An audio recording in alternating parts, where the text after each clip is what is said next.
ولا تقربوا الزنا انه كان فاحشة وساء سبيلا۔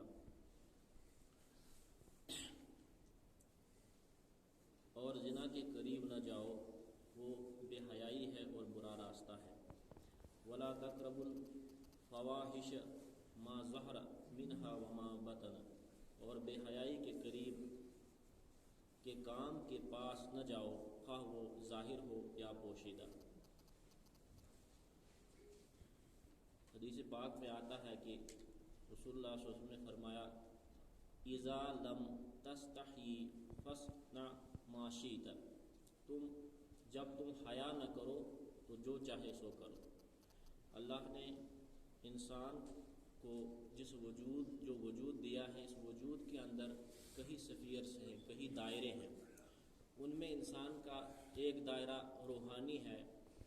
ایک دائرہ جمالیاتی ہے، ایک دائرہ اخلاقی وجود ہے، اور نفسیاتی وجود اور حیوانی وجود بھی انسان کے اندر ہے۔ اگر انسان روحانی وجود پہ کام کرتا ہے، اپنی اخلاقی وجود پہ کام کرتا ہے، اپنے جمالی وجود پہ کام کرتا ہے، جو انسان کے اندر ایک خوبصورتی رکھ دی گئی ہے اس پہ کام کرتا ہے، تو انسان کامیاب ہے، اللہ کے ہاں سرخرو ہے۔ اگر اس پہ کام نہیں کرتا ہے، بے حیائی کے کاموں میں ملوث ہوتا ہے، اپنی حیوانی وجود پہ زور دیتا ہے، اپنے حیوانی وجود کو سنبھالتا ہے، کیونکہ حیوانی وجود جو ہے انسان کا، نفسانی وجود جو ہے وہ زمین سے آیا ہے۔ وَأَنبَتْنَا فِي الْأَرْضِ، ہم نے تم کو زمین سے اگایا ہے۔ انسان کے دو حصے خاص ہیں، ایک اس کا جسمانی وجود، ایک اس کا روحانی وجود۔ جس طرح سے جسمانی وجود کے کچھ تقاضے ہیں، بھوک لگتی ہے، نیند آتی ہے، اگر انسان کھائے نہیں، پیے نہیں، نیند نہیں کرے تو جسمانی وجود خراب ہو جاتا ہے، اس میں خلل پڑ جاتا ہے، اس میں پریشانی وجود میں آتی ہے۔ اسی طرح سے انسان کا روحانی وجود ہے، اگر روحانی وجود کے لیے، اور جو جسمانی وجود ہے وہ زمین سے ہی آیا ہے، اس کی غذائیں زمین میں ہی اگتی ہے، اس کے لیے پھل زمین سے اگتا ہے، اس کے لیے اناج زمین سے آتا ہے، کیونکہ وہ زمین سے ہی وجود آیا ہے، اس کے لیے ہر چیز زمین سے آتی ہے۔ اسی طرح سے روحانی وجود ہے وہ آسمان سے آیا، جیسے قرآن میں آیا ہے کہ من روحی فسجد الملائکۃ کلہم اجمعون، کہ جب میں اس میں اپنی روح پھونک دوں، آدم کے لیے کہا گیا، جب میں اس کے لیے اپنی روح پھونک دوں تو سب فرشتے سجدے میں گر جانا۔ فسجد الملائکۃ کلہم اجمعون، پورے سب کے سب سجدے میں گر جانا، کہ یہ مسجود ملائکہ ہے۔ اور دوسری جگہ آیا کہ خلقتہ بیدی، میں نے اسے اپنے دو ہاتھوں سے بنایا ہے۔ ایک عالم امر ہے اور ایک عالم خلق ہے۔ روح عالم امر سے آئی ہے اور وجود جسم جو ہے عالم خلق سے آیا ہے، اور ان دو کے مرکب سے انسان بنا ہوا ہے۔ اسی طرح سے روح کی غذا جو ہے وہ عالم امر سے ہی آتی ہے، اور روح کی غذا جو بھی ہے وہ اللہ کی ذکر ہے، اللہ کی یاد ہے، اللہ کی یاد سے اپنے آپ کو پاک کرنا، اللہ کی یاد سے اپنے آپ کو صاف کرنا، اللہ کی یاد سے اپنے آپ کو منور کرنا، اور ان چیزوں سے بچنا جو خرافات ہیں، بے حیائی کے کام ہیں، ان چیزوں سے بچنا۔ آج کی دنیا میں جتنا بے حیائی عام ہو گئی ہے، اسی بے حیائی کے کام نے پچھلی قوموں کو لے ڈوبا ہے۔ اللہ کے ہاں شرک کے بعد اور دنیاوی اعتبار سے پہلے نمبر پہ جو اللہ کے ہاں سب سے بڑا گناہ مانا جاتا ہے، جو گناہ کبیرہ میں سے وہ زنا ہے۔ کسی غلط جگہ جانا، اپنے آپ کو کسی غلط جگہ اپنا منہ مارنا، کسی غلط جگہ اپنا نطفہ ضائع کرنا، اللہ کے ہاں سب سے بڑا گناہ زنا ہے۔ اور کہا گیا لا تقربوا الزنا، اس زنا کے قریب بھی نہیں بٹکنا۔ یہ نہیں کہا گیا کہ زنا کرنے کے بارے میں، بلکہ یہ کہا کہ اس کے قریب بھی نہیں بٹکنا، کیونکہ اس کی وجہ ہے، اس کی بڑی وجہ یہ ہے، اور اس کے پیچھے جو آیات ہیں ان میں کہا گیا کہ اپنی اولادوں کو قتل نہ کرنا، اور اللہ کے ساتھ کسی کو شریک نہ ٹھہرانا، اور زنا کے قریب نہ جانا، بے حیائی کے قریب نہ جانا، اللہ کو کسی کو شریک اللہ کے ساتھ کرنا وہ بھی قتل کے دائرے میں آتا ہے، اور زنا یہ بھی قتل کے دائرے میں آتا ہے، اور اولاد کو قتل کرنا، نفس کو قتل کرنا وہ بھی قتل کے دائرے میں آتا ہے۔ اب کوئی کہے گا کہ شرک کس طرح سے قتل کے دائرے میں آتا ہے؟ شرک انسان کی اصل فطرت کا قتل ہے، کیونکہ انسان کی اصل فطرت، انسان سے اصل اندر سے، انسان کی اصل فطرت میں ایک ہی اللہ کا تصور موجود ہے۔ یہ آج کی عمرانیات جو ہے، اینتھروپولوجی ہے، وہ بھی کہتے ہیں کہ پہلے جو سب سے پہلا انسان دنیا میں وجود میں آیا جس کو وہ ہومو سپینس کہتے ہیں، وہ کہتے ہیں وہ ہومو ریلیجس تھا، وہ مذہب کو ماننے والا تھا، اور حیران کن بات یہ ہے کہ وہ ایک ہی خدا کو ماننے والا تھا، اس کے ہاں دوسرے خدا کا تصور نہیں ہے۔ اور جس طرح سے قرآن میں بھی آیا کہ کائنات میں اگر دو خدا ہوتے تو فساد ہوتا، ایک کہتا سورج کو چڑھاؤ، دوسرا کہتا نہیں چڑھاؤ، تو فساد ہوتا۔ اس لیے وحدانیت جو ہے، اللہ کو ایک ماننا، اگر اس ایک ماننے کو چھوڑ دیا انسان نے، اس نے اپنے اصل فطرت کو، اپنے اصل جو فطرت سلیمہ ہے اس کو قتل کیا۔ اسی طرح سے اگر کوئی زنا میں ملوث ہوا، کوئی بدکاری میں ملوث ہوا، بے حیائی کے کام کیے، اپنی جو اس کی ازواجی زندگی کے باہر کی کہیں جگہ اس نے کوئی غلط کام کیا، اس نے فیملی سسٹم کو، جو کنبے کا سلسلہ ہے، یورپ کے اندر کنبے کا سلسلہ ختم ہو گیا، فیملی سسٹم ختم ہو گیا، اور جہاں پہ زنا عام ہو جاتا ہے، بے حیائی عام ہو جاتی ہے، وہاں پہ جرائم زیادہ بڑھتے ہیں، وہاں پہ یہ جرموں کی بنیاد ہے، کیونکہ اسی سے جھوٹ بھی آتا ہے، اسی سے قتل بھی ہوتے ہیں۔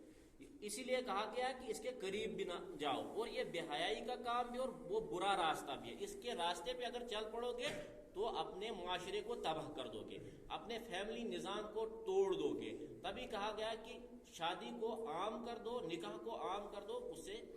زنا اور بے حیائی کے کام رک جائیں گے۔ اسی طرح سے دوسری آیات میں بھی آیا کہ وَلَا تَقْرَبُوا الْفَوَاحِشَ مَا ظَهَرَ مِنْهَا وَمَا بَطَنَ، کہ بے حیائی کے کاموں کے پاس بھی نہ بٹکو، اور نہ کھلے اور نہ چھپے طریقے سے بھی بے حیائی کے کام میں مت لگو، اور نہ ظاہر۔ تو اس میں جو یہ آیات آئی ہیں، ان میں ان چیزوں پہ زور دیا گیا ہے کہ بے حیائی جو ہے یہ انسانی معاشرے کو تباہ کر کے رکھتی ہے، بے حیائی انسانی معاشرے کو ختم کر کے رکھتی ہے، کیونکہ ہر سوسائٹی کا، ہر سماج کی بنیاد جو ہوتی ہے وہ ایک فیملی ہوتی ہے، ایک کنبہ ہوتا ہے، ایک کنبے سے مل کر جڑ کے کئی کنبے مل کر ایک کمیونٹی بنتی ہے، ایک سوسائٹی بنتی ہے، اور وہ سوسائٹی سے مل کر آگے ایک ریاست بنتی ہے۔ اگر یہ کنبہ جو بنیاد کسی سوسائٹی کا ہوتا ہے، اگر یہ کنبے کا نظام، اس فیملی کا سسٹم ٹوٹ گیا تو پوری سوسائٹی ٹوٹ جاتی ہے۔ تبھی کہا گیا کہ نکاح کرو، اپنے ازواجی زندگی کو سدھارو، اور ہر مرد کے لیے اپنے کنبے کو بچانا، اپنی فیملی کو بچانا، جیسے قرآن میں آیا کہ مرد جو ہے وہ فیملی کا ہیڈ ہے، کہ یا یہ قرآن میں کہا گیا کہ قُوا أَنفُسَكُمْ وَأَهْلِيكُمْ نَارًا، اور جو بھی حضرات مرد جو مسجد میں آتے ہیں وہ یہاں سے جو بات لے کر جاتے ہیں اپنی فیملیز میں جا کے شام کو بتائیں، اپنے عورتوں میں بتائیں، اپنی بیٹیوں میں بتائیں، اپنے بچیوں میں بتائیں۔ قُوا أَنفُسَكُمْ وَأَهْلِيكُمْ نَارًا، ایک تو اپنے آپ کو بچاؤ،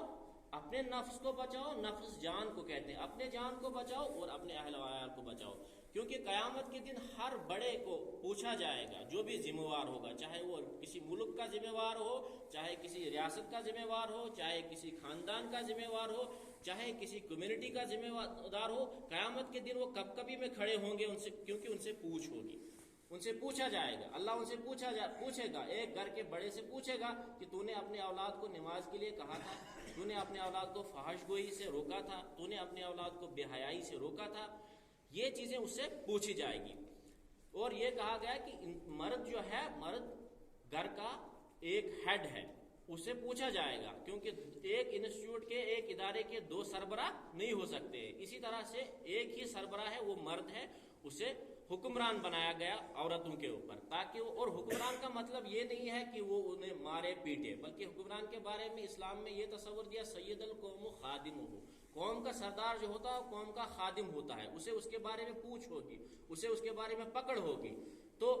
اسی لیے کہا گیا کہ اس کے قریب بھی مت جاؤ، اور اگر تم بے حیائی کے کام میں ملوث ہو گئے تو تمہاری سوسائٹیاں ختم ہو۔ آج کل عام ہو گیا، دہائی عام ہو گئی ہے، بدکاری عام ہو گئی، ہمیں یہ گناہ نہیں لگتے ہیں، یہ گناہ سب سے بڑے گناہ اللہ کے نزدیک ہے، یہ گناہ کھوکھلا کر دیتے ہیں سماج کو اندر سے کھا ڈالتے ہیں۔ آج زمین میں جو فساد ہے، ظہر الفساد فی البر والبحر بما کسبت ایدی الناس، انسانوں کی عادتوں سے، انسانوں کے کاموں سے، ظہر الفساد فی البر والبحر، سمندروں، زمینوں، ہر جگہ پر، زمین پر فساد پھیل جائے گا، بما کسبت ایدی الناس، انسانوں کے اپنی کرتوتوں کی وجہ سے۔ یورپ میں فیملی کا نظام ٹوٹ گیا۔ ایک صاحب کہہ رہے تھے کہ جب مجھے ایک ڈاکٹر ملا تو میں نے اس سے پوچھا کہ آپ کس کے ڈاکٹر ہیں؟ اس نے کہا میں بچوں کی نفسیات کا ڈاکٹر ہوں۔